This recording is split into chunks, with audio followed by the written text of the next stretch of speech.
حي على الفلاح.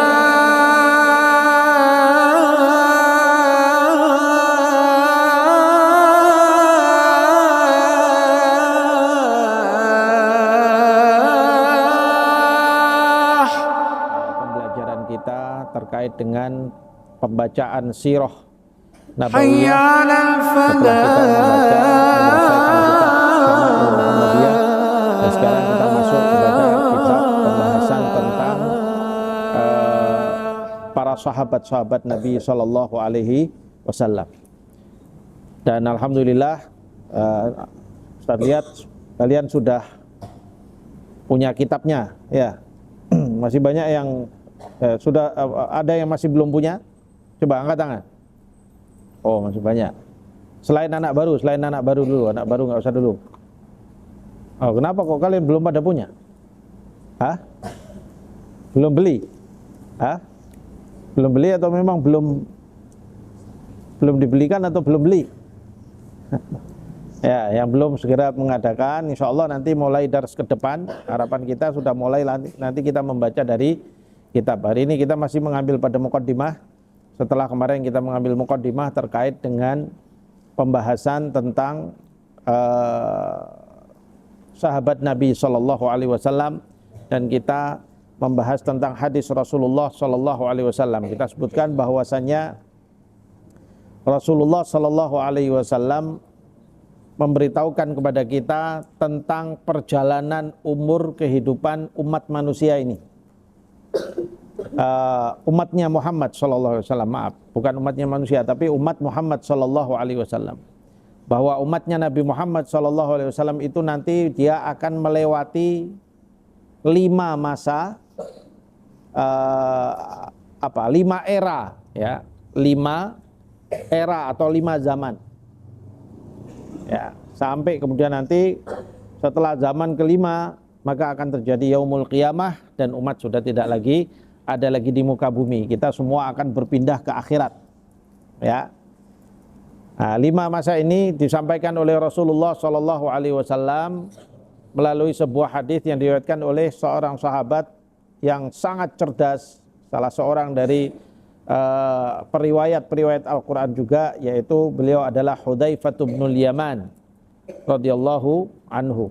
Ya, beliau berkata bahwa Rasulullah Shallallahu Alaihi Wasallam bersabda, "Takunu fikumun nubuwata ma sya'allahu an takun."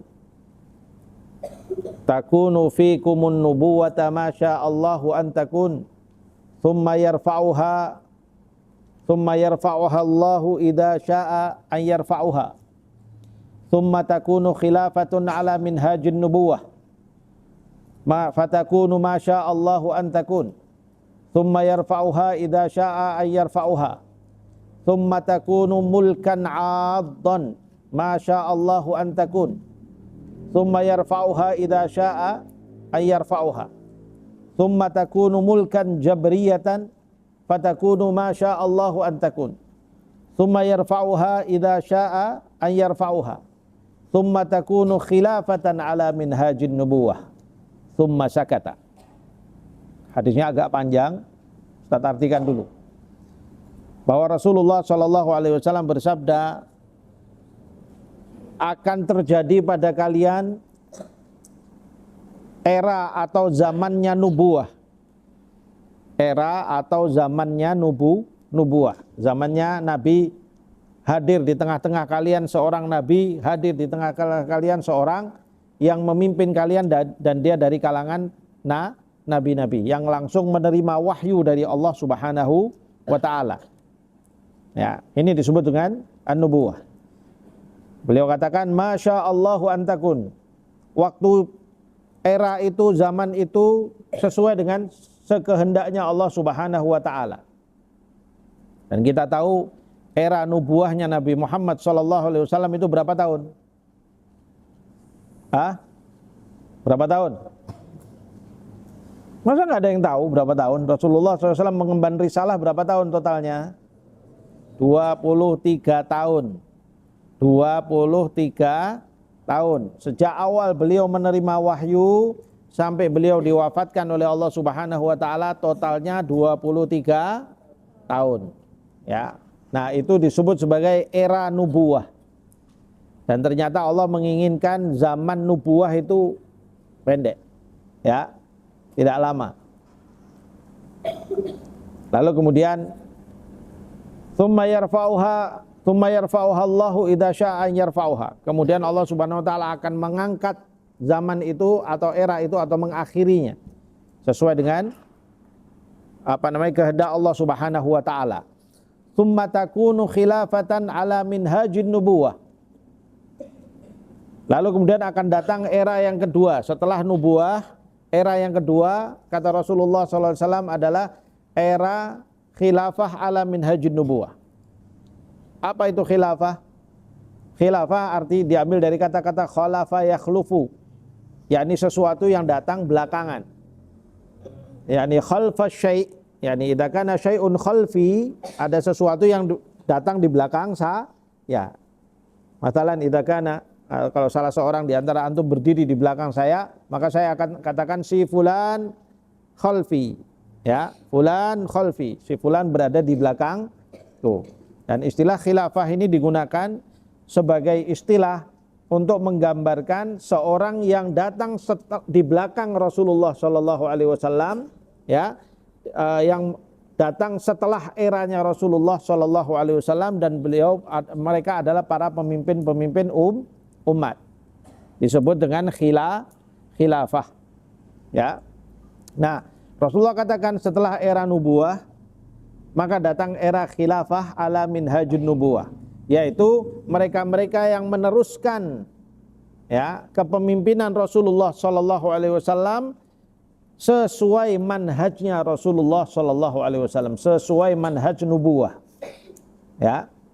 Sesuai manhaj nubuwah. Jadi para pemimpin umat atau setelah Nabi sallallahu alaihi wasallam, era Nabi sallallahu alaihi wasallam, datang era zaman di mana umat Islam dipimpin oleh para pemimpin-pemimpin, para khalifah-khalifah yang mereka itu memimpin seperti Nabi dahulu. Dan itu para ulama sepakat bahwa era ini adalah era 4 atau 5 khalifah. 5 khalifah setelah Rasulullah SAW. Yang pertama khalifah siapa? Abu Bakar As-Siddiq. Kemudian Umar bin Khattab. Kemudian Utsman bin Affan, kemudian Ali bin Abi Thalib, lalu kemudian Hasan bin Ali bin Abi Thalib. Hasan bin Ali bin Abi Thalib. Era ini berjalan berapa tahun totalnya? Sekitar 30 tahun.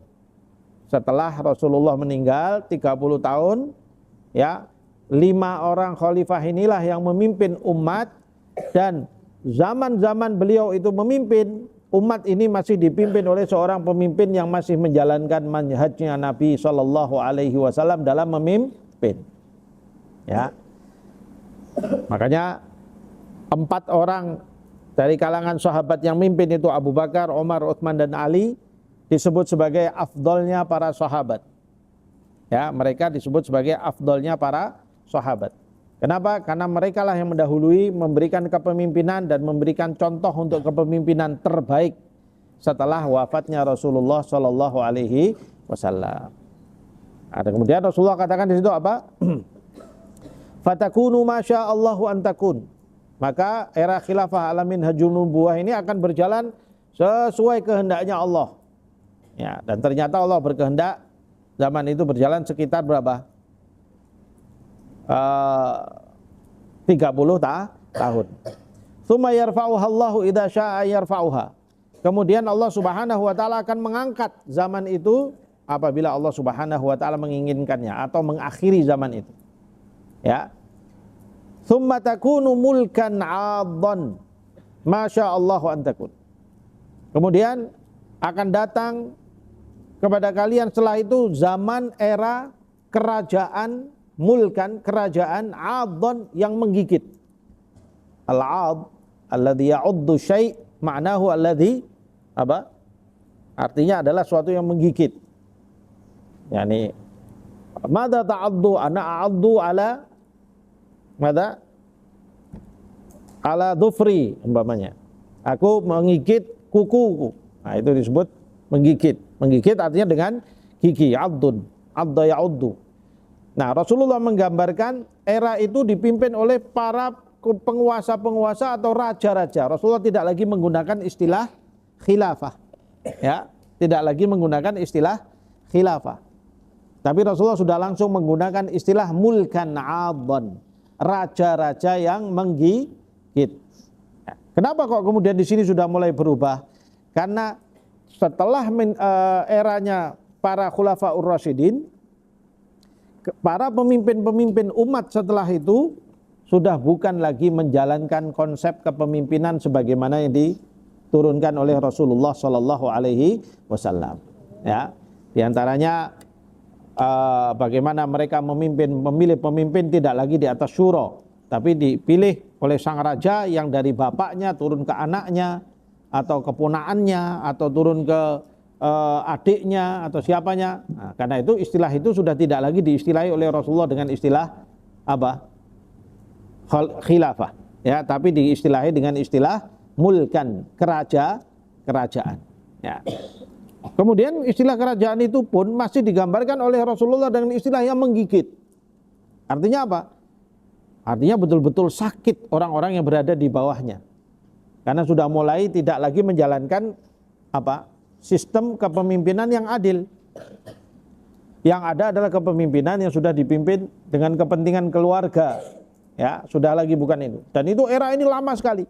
Sejak zaman tahun berakhirnya masa era khilafah ala minhajun nubuwah, dan itu dimulai di era awal mula kepemimpinan Bani Umayyah. Siapa khalifah pertamanya? Siapa? Muawiyah ibni Abi Sufyan, ya, radhiyallahu anhuma. Ya, sahabat, masih sahabat, tapi sejak saat itu Muawiyah, ya, ketika dia sudah mau meninggal, dia menurunkan kerajaan atau kepemimpinan itu kepada putranya Yazid, ya, dan itu terjadi dalam bentuk bapak kepada anak, bapak pada anak, dan begitulah terusnya. Lalu kemudian berubah era itu dari era Umayyah menjadi era Abbasiyah, terus berjalan sampai kemudian sampai kerajaan-kerajaan menggigit, walaupun namanya adalah khilafah, menamakan diri sebagai khalifah, tetapi konsep yang mereka jalankan sudah mulai bergeser dari konsep yang diajarkan oleh Rasulullah Shallallahu Alaihi Wasallam. Ya, sampai berakhir di tahun 1924 Masehi. Sekitar berapa berarti? 100 tahun yang lalu, 102 tahun yang lalu berakhirnya era ini. Lama berarti sejak zaman itu, ya, kalau 1924 itu berapa hijriah kira-kira kalau dihitung 100 tahun dari sekarang. Sekarang kita berapa? 1428. Kurangi 100 tahun berarti 1328. Jadi dari mulai tahun wafatnya Rasulullah tahun berapa? 11 hijriah, ya kan? 11 hijriah. Lalu ditambah 30 tahun berarti tahun 41 hijriah. Dari mulai tahun 41 hijriah sampai 1328. Ya, 1328 atau 1327. Ya.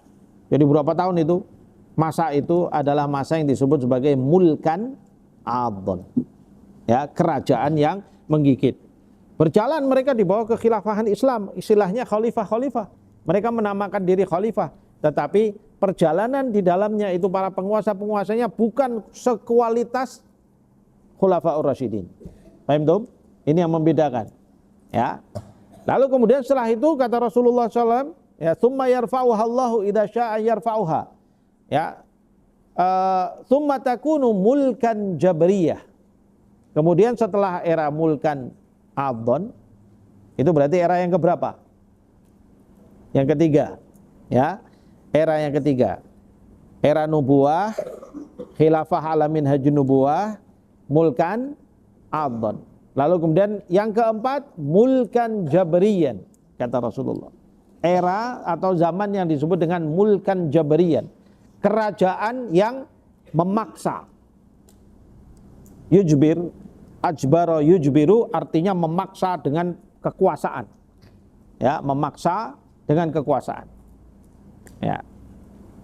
Maka disebut setelah berakhirnya era daripada para khalifah-khalifah yang menamakan diri sebagai khalifah, tapi konsepnya sudah tidak ala minhajun nubuwah atau disebut dengan mulkan adhan, datang era baru yang namanya era mulkan jabriyah, kerajaan-kerajaan yang memaksakan. Apa yang mereka paksakan? Ya, dan apa yang mereka paksakan? Yang mereka paksakan adalah ideologi-ideologi atau ajaran-ajaran yang bertentangan dengan Islam tapi dipaksakan masuk ke dalam umat Islam. Dan itu era itu kapan datangnya? Sekarang ini. Kita sekarang ini berada di era zaman mulkan jabriyan. Sampai kapan? Wallahu a'lam bishawab. Karena kita sedang menjalaninya sekarang. Masya Allahu antakun. Ya, sampai nanti waktu yang Allah Subhanahu wa taala kehendaki. Kapan terjadinya berakhirnya era ini? Wallahu a'lam bishawab. Karena masih kita jalani.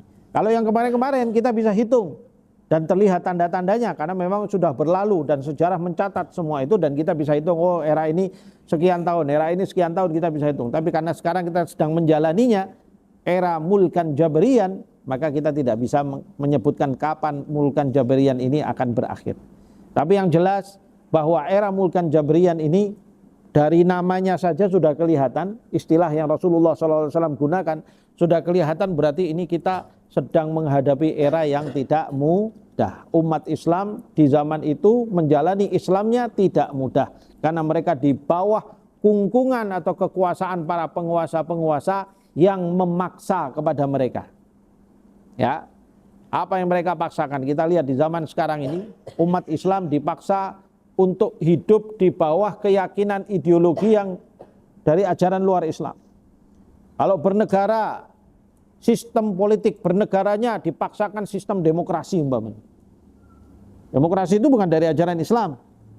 Ya, tidak ada ajaran Islam dalam sistem perpolitikan Islam yang ada di dalam syariah Islam itu tidak diajarkan demokrasi. Demokrasi itu menganggap bahwa seluruh rakyat harus memimpin, suara rakyat adalah suara Tuhan, begitu mereka bilang. Ya, suara rakyat adalah suara Tuhan. Enak aja Tuhan dianggap sama rakyat. Itu syirik. Nggak boleh. Allah adalah Allah, suara Tuhan Allah, la ilaha illallah, tidak boleh disamakan dengan suara rakyat. Kalau suara rakyat adalah suara Tuhan, berarti kalau Allah bilang umpamanya babi haram, lalu rakyatnya bilang, wah kami pengen makan babi ya Allah, berarti suara terbanyaknya ternyata rakyatnya lebih banyak dari Allah. Allah satu, rakyatnya banyak, maka Allah harus dikalahkan, begitu. Nah itu kalau ideologi demokrasi seperti itu. Dan itu yang sekarang ini mereka paksakan kepada umat Islam. Itu yang saat ini kita rasakan, sahabat. Ya, makanya banyak sekali sekarang ini gaya-gaya hidup, keyakinan dan pandangan-pandangan umat Islam aneh-aneh dan bertentangan dengan dasar-dasar Islam. Kenapa? Akibat mereka sedang hidup di era mulkan jabriyan. Ya. Jadi kita ini dipaksa untuk mengikuti ajaran-ajaran yang di luar daripada ajaran dinul Islam, dimasukkan ideologi-ideologi itu pada kita. Secara politik seperti itu, secara ekonomi, apa yang sekarang ini sedang berlaku? Ekonomi kapitalisme.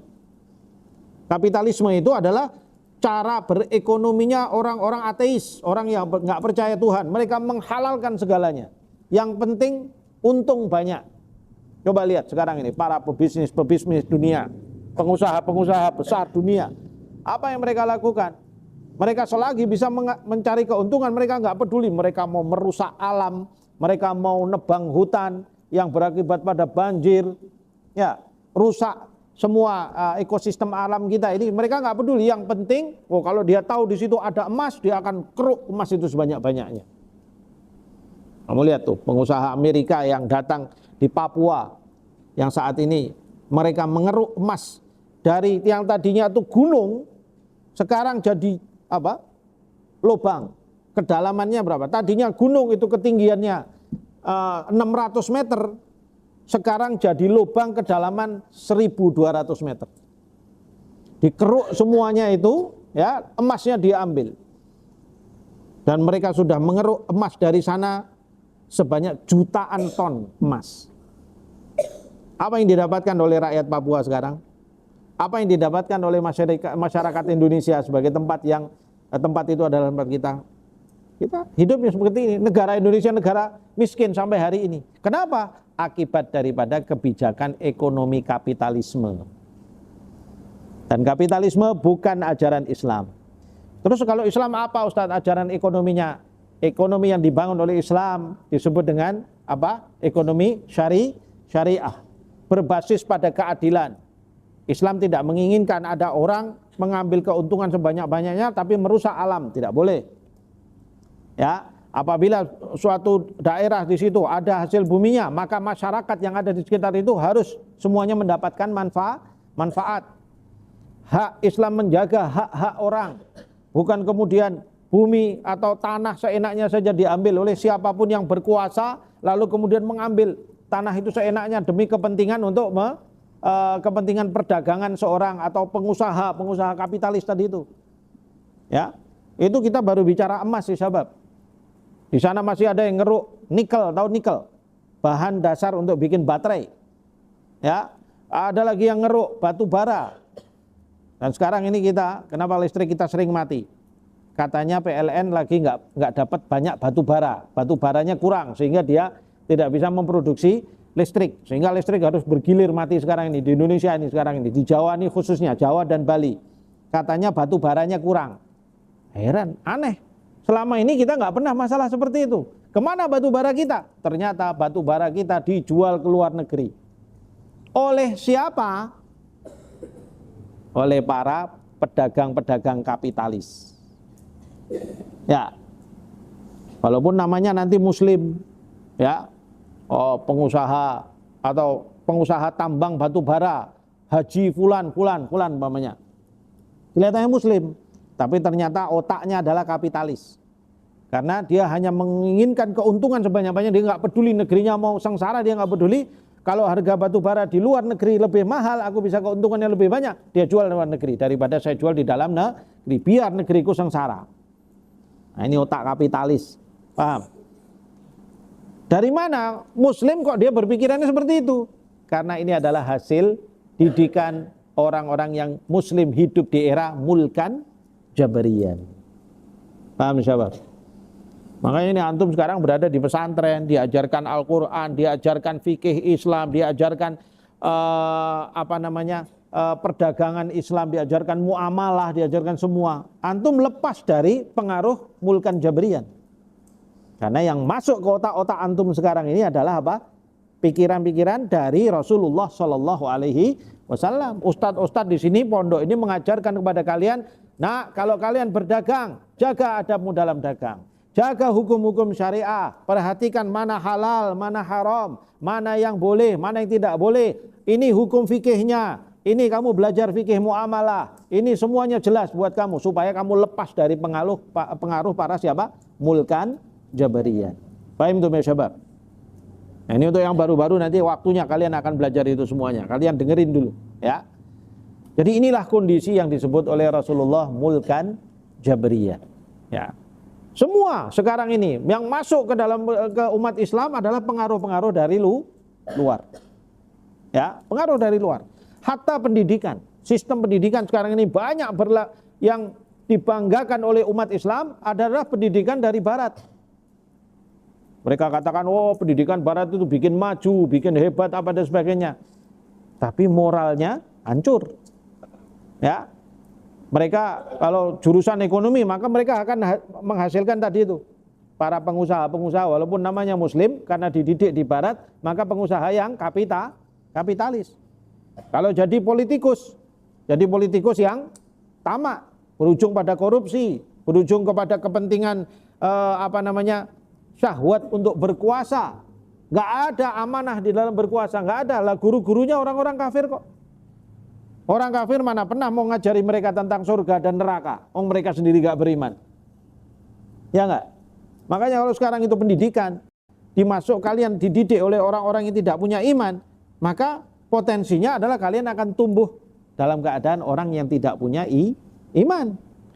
Maka bersyukur ketika kalian berada dididik di tempat-tempat orang-orang yang beriman, mengajari kalian tentang iman, mengajarkan kepada Allah, mengajarkan kepada Rasulullah, ya, cinta pada Allah, cinta Rasul, cinta kepada dinul Islam, ya, menjalankan syariatnya. Senang, ini nikmat besar sekali ya syabab. Lepas dari pengaruh mulkan Jabriyan, ya. Dan ini menjadi hal yang terbaik yang saat ini harus dilakukan oleh umat Islam, mencari tempat-tempat di mana mereka bisa lepas itu. Kalau kita dagang, gimana caranya kita bisa lepas dari sistem dagangnya kapitalis? Walaupun sulit. Rasulullah sudah bilang bahwa nanti di akhir zaman, di masa-masa zaman, ya seperti era-era kita sekarang ini, orang kalau berdagang itu mau mendapat rezeki bersih halal itu sulit. Ya, orang bisa berdagang atau mencari rezeki halal tapi masih kena asapnya, apa istilah Rasulullah itu asap, masih terkena asap pengaruh daripada hal-hal yang haram. Masih kena riba, masih kena apa dan sebagainya. Hari ini kita mau lepas dari mana? Sistem uang yang kita jalankan sekarang ini, uang itu semua dibangun di atas sistem riba. Ketika ada uang, maka di situ ada riba. Ya, mau enggak mau, tapi sekarang gimana kalau kamu mau jual beli, mau langsung pakai emas gitu, bawa emas kilo ke pasar. Pak, ini berapa harganya? Oh, ini 1/4 gram. Oh ya, kamu cuil 1/4 gitu. Kan enggak mungkin. Situasinya berat. Tapi inilah fitnah yang sedang terjadi di era-era kita disebut sebagai mulkan Jabriyan. Paham tuh ya syabab? Ya, paham tuh? Ini era ini. Nah, lalu kemudian Rasulullah SAW meneruskan, ya, beliau bersabda, fatakunu masya'allahu antakun. Zaman itu akan terus berjalan sampai waktu yang dikehendaki oleh Allah Subhanahu wa taala. Tsumma yarfa'uha. Ini berita gembiranya, bahwa era yang buruk ini insya Allah akan berakhir ya syabab. Ya, insya Allah akan berakhir. Rasulullah yang kasih tahu sama kita bahwasanya era buruk ini akan berakhir. Tsumma yarfa'uha idza sya'allahu an yarfa'uha. Pada saat Allah Subhanahu wa taala berkehendak untuk mengangkatnya. Walaupun saat ini kita belum tahu. Ya, kapan itu? Wallahu alam. Apakah 10 tahun lagi, 100 tahun lagi, atau 1000 tahun lagi mungkin? Wallahu alam bishawab. Kita nggak tahu. Tapi yang jelas Rasulullah bilang era yang buruk ini, era yang tidak punya moral ini, era mulkan Jabriyan ini akan diangkat oleh Allah Subhanahu wa taala, akan diakhiri oleh Allah Subhanahu wa taala. Ya, tidak cukup di situ berita gembiranya Rasulullah, beliau meneruskan dengan tsumma takunu khilafatan ala minhajin nubuwah. Kemudian setelah itu akan datang era khilafah ala minhajin nubuwah, seperti mana di era setelah nubuwah, yaitu era terbaiknya atau zaman terbaiknya umat Islam pada saat itu seperti dipimpin oleh para khulafaur rasyidin, ya, para khulafaur rasyidin pada saat itu. Era yang begitu keadilan, begitu berjalan dengan baik, ya, itu akan datang nanti setelah era ini diangkat oleh Allah Subhanahu wa taala. Setelah masa zaman seperti ini diangkat oleh Allah Subhanahu wa taala atau diakhiri oleh Allah Subhanahu wa taala. Maka dari itu ya syabab, ya, kemudian di sini Ustadz akhiri Rasulullah SAW, kemudian siapa? Hudzaifah bin Yaman. Hudzaifah bin Yaman kemudian menyebutkan tsumma sakata. Kemudian Rasulullah setelah itu diam, tidak meneruskan. Sehingga para ulama ketika yang mensyarah hadis ini mereka mengatakan diam itu kenapa? Bisa jadi diam ya karena sudah berakhir umat Islam ini, sudah nggak ada kelanjutannya, ya, alias terjadi kiamat. Ya, dari sini ya syabab kita mendapatkan pelajaran penting bahwa walaupun kita hari ini hidup di tengah-tengah masa seperti ini, insya Allah Allah Subhanahu wa taala akan menghadirkan indahnya zaman yang akan datang bersama dengan kita di bawah bimbingan syariat Allah Subhanahu wa taala. Ini harus optimisme, ini harus ada pada kita. Maka dari itu kita hari ini melihat sepertinya kita putus asa. Umat Islam Ustadz sekarang ini di mana-mana terhina. Umat Islam sekarang ini di mana-mana ketinggalan dan sebagainya dan sebagainya. Gimana kita ini Ustadz? Bagaimana nasib kita nanti? Nasib kita Rasulullah sudah kasih bocoran. Ini akan berlalu. Ini akan berlalu. Dan akan datang era indah yang nanti di bawah kepemimpinan khilafah ala minhajin nubuwah. Rasulullah beritahukan kepada kita itu. Pertanyaannya, kalau ini datang tidak lama lagi, di mana era itu datang ketika kalian sudah dewasa, apakah kalian sudah siap menyambut itu? Itu pertanyaannya harus ada di hati-hati kalian semua. Ya, karena tidak sedikit saat ini para ulama mengatakan bahwasanya kita sekarang sedang berada di akhir daripada era mulkan Jabriyah. Saya ulangi, kita sekarang sedang berada di akhir era mulkan Jabriyah. Ya. Jadi artinya kalau umpamanya datang sekarang era khilafah alamin haji nubuwah dalam waktu dekat, mungkin 10 tahun, 20 tahun ke depan, bukankah itu eranya kalian? Kalian sekarang umur berapa rata-rata? 17, 18 tahun? Ya, mungkin ya kalau adik masih bawah lagi. 20 tahun lagi umur berapa kalian saat itu? 37 tahun, 40 tahun. Itu puncaknya rojul. Ya. Pada saat itu puncaknya seseorang, para nabi-nabi mendapatkan wahyu di umur 40. Artinya kalau itu datang 20 tahun lagi, kalian gak siap, kalian gak paham syariat, kalian gak paham bagaimana menyambut pemimpin Islam. Ketika pemimpin Islam datang, umatnya balelo semuanya. Ya, umatnya gak paham syariat, gak paham Al-Quran, gak paham hukum-hukum Islam, gak paham apa. Terus beliau mau mimpin gimana? Mau mimpin siapa nanti kalau sudah seperti itu? Apa enggak malu nanti itu? Maka dari itu ya syabab, sejak sekarang kalian harus sadari kalau era ini datang di waktu dekat, maka kalian harus sudah menjadi orang-orang yang siap untuk menyambutnya. Ya, bersama-sama dengan pemimpin kaum muslimin untuk kembali menyambut indahnya hidup di bawah syariat Islam, di bawah syariatnya Allah Subhanahu wa taala. Ya. Yang menarik para ulama, hampir seluruh ulama sekarang ini kalau kamu tanya para ulama-ulama dunia saat ini yang mereka betul-betul melihat era ini sekarang dengan mata kepala mereka, rata-rata mereka akan mengatakan kita sedang berada di ujung daripada era mulkan Jabriyah. Ya, artinya itu nggak lama lagi datang.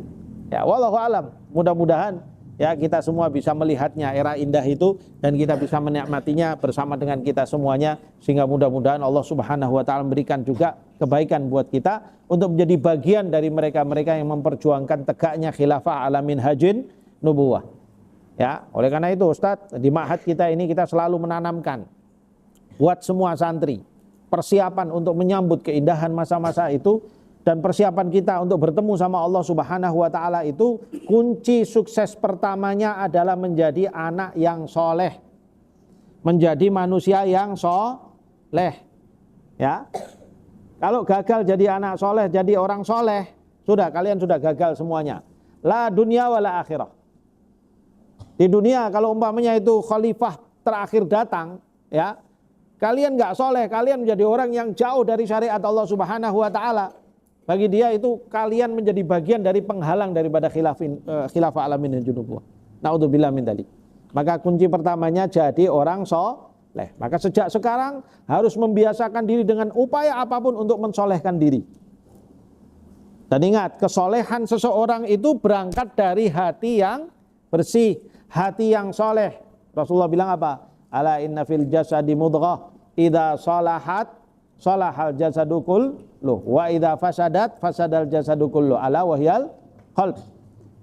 Sungguh di dalam tubuh kita ini ada segumpal daging atau darah. Apabila dia baik, maka baiklah dia seluruh tubuhnya. Kalau soleh, baik, maka baiklah seluruh tubuhnya. Kalau dia buruk, maka buruklah seluruh anggota tubuhnya. Apa itu? Yaitu hati.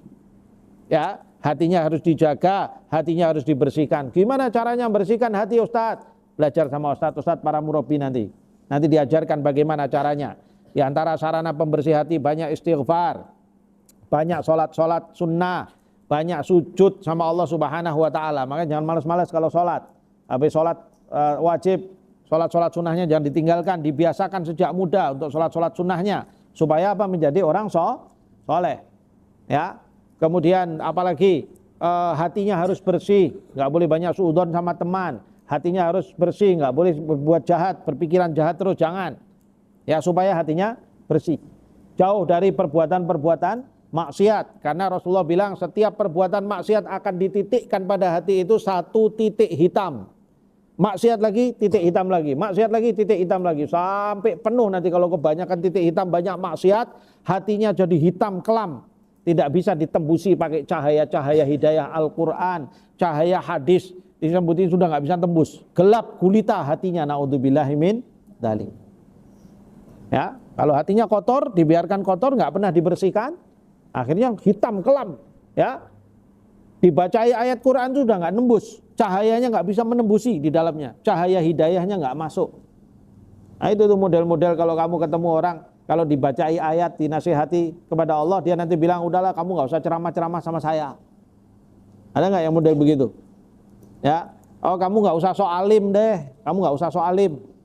Oh saya tahu kok kamu kemarin juga maksiat loh. Kita ngingatkan dia, nasihati dia, kita sudah tobat, kita nasihati dia, malah dia ngingatkan kita dengan maksiat masa lalu umpamanya. Nah ini orang-orang yang tidak menerima cahaya hidayah.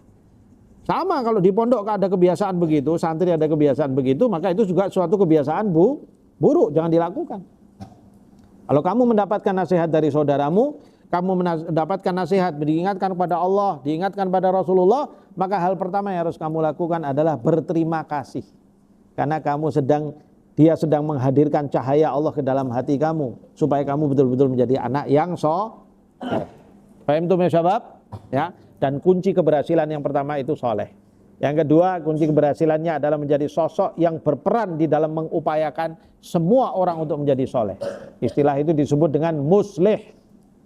Ya, untuk menjadi muslih, memperbaiki sekitarnya, berperan. Mulai dari hal-hal kecil. Kamu kalau ngelihat sampah di masjid ini, ambil, buang tempat sampah. Kamu ngelihat sandal tidak pada tempatnya, ambil, letakkan pada tempatnya. Kamu lihat teman kamu naruh sandalnya sembarangan, maka kamu yang ingatkan sama dia, akhi, ittaqillah, tempatnya di sini. Atau ada teman kamu yang melanggar aturan Allah, berbuat maksiat, kamu yang mengingatkan sama dia, ya akhi, ittaqillah. Hati-hati ya akhi, kamu berbuat ini maksiat. Kamu dibenci oleh Allah, kamu dibenci oleh Rasulullah, kamu dibenci oleh para ustadz, dibenci oleh semua orang-orang beriman. Itu namanya orang-orang muslih, berperan dengan sekitarnya. Ada temannya minta bantuan, dia bantu. Ada temannya butuh bantuan, ada temannya jatuh, bukannya malah diketawai, ya, jatuh dibantu. Ada temannya nakal sama temannya lain, kamu datang melindungi teman yang didolimi, mengingatkan yang berbuat dolim. Ya, jangan melakukan itu. Kamu tidak boleh. Kamu tahu tangan kamu yang mukul temanmu atau menyakiti temanmu itu nanti di akhirat akan ditanya oleh Allah Subhanahu wa taala. Begitu. Itu orang beriman, soleh dalam dirinya lalu berperan pada sekitarnya. Ya, lihat lingkungannya kotor, berperan. Saya harus menjadi orang yang memperbaiki. Kalau kotor, baiknya adalah dibersihkan. Maka kalau melihat lingkungannya ada yang tidak beres, maka dia perbaiki. Itulah sifat yang ditanamkan oleh Allah Subhanahu wa taala kepada orang-orang mukmin yang soleh, yaitu semangat untuk beramar ma'ruf nahi mungkar. Paham tuh syabab? Ya, niatkan semua dalam rangka amar ma'ruf dan nahi mungkar.